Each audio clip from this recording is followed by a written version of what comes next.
और इस अवसर पर अगर हम चर्चा करें और उस चर्चा में भी कुछ कड़वी बातों को साफ कहने से बचे तो हमको लगता है कि बात उचित नहीं है। भारत के संविधान के माध्यम से एक सरकार चुन करके दिल्ली में आधार पर तय करे, नस्ल के आधार पर तय करे। गांधी इसके विरोधी थे और उसके परिणाम स्वरूप गांधी को गोली खानी पड़ी। गोली से गांधी नहीं मारा करते हैं, विचार गोलियों से नहीं मरते हैं। लेकिन उससे ज्यादा अफसोस कि संजय सिंह तो बहुत छोटी कड़ी है। अगर गांधी के लिए हम गाली सुन सकते हैं तो कल हम संजय सिंह के लिए भी अवसर सुनेंगे। इसे सुल्तानपुर के बड़े बड़े नामचीन नेताओं को देखा है, जब से संजय सिंह जेल गए तो क्या क्या शब्दों का प्रयोग किया गया। अशोक सिंह को याद होगा, डॉक्टर लोहिया ने कहा था कि अगर देश में परिवर्तन लाना है तो कोई सरकार अगर ऐसा कानून लागू करना चाहती है, लघु ठाकुर जी के साथ मंच पर हूं जहां उनको सुनने का मौका मिलेगा और अगर एक शब्द बीच में गलत निकलेगा तो बाद में किसी ने खिलाफ होगी। इसका मुझे लोग किसी उम्मीद में आए होंगे, कुछ लोग संजय सिंह जी के प्रेम में आए होंगे, कुछ लोग राजनीतिक विचारधारा से आए होंगे।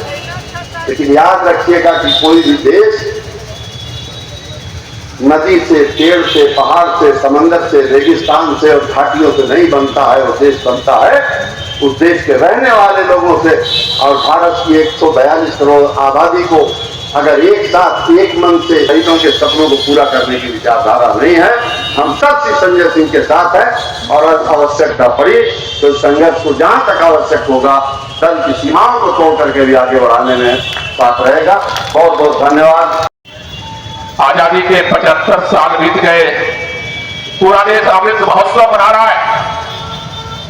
लेकिन ये प्रश्न आज जरूर सोचने का है कि जिस मां भारती की आजादी के लिए जिन सपनों को लेकर के महात्मा गांधी बलिदान हुए, जिन सपनों को लेकर के खुदीराम बोस ने अपने तरुणाई को इस देश के ऊपर न्यौछावर कर दिया, जिन सपनों को लेकर के भगत सिंह, राजगुरु सुखदेव ने हंसते हंसते फांसी के फंदे को चूम लिया, जिन सपनों को लेकर के बहादुर शाह जफर, झांसी की रानी बेगम हजरत महल, तात्या टोपे, अजीबुल्लाह खान ने अपने प्राणों को इस देश की आजादी के लिए न्यौछावर कर दिया। आज देश अमृत महोत्सव मना रहा है। लेकिन आज भी किसी संस्था को, किसी को साइकिल क्यों बांटनी पड़ रही? आज भी किसी संस्था को, किसी को कंबल क्यों बांटना पड़ रहा है? आज भी किसी संस्था को, किसी बहन को सिलाई मशीन क्यों देनी पड़ रही है? क्योंकि आजादी के 75 साल बाद हिंदुस्तान के अंदर पार्टियां आती रही, जाती रही, लेकिन हिंदुस्तान के गरीबों की तकदीर और गरीबों की तस्वीर में परिवर्तन नहीं हुआ। इसलिए 75 साल बाद भी आज लोगों के पास अपने जिंदगी को चलाने के लिए रोजगार नहीं है, इसलिए किसी का सहारा चाहिए। आज भी इस ठंड के मौसम में कोई ऐसा परिवार है जिस परिवार को अपनी श्रम को मिटाने के लिए कंबल नहीं है। आज भी इस 75 साल के बाद भी इस देश के अंदर ऐसी स्थिति है कि पढ़ा लिखा नौजवान डिग्रियां लेकर के सड़क पर घूम रहा है, कोई पूछने वाला नहीं है।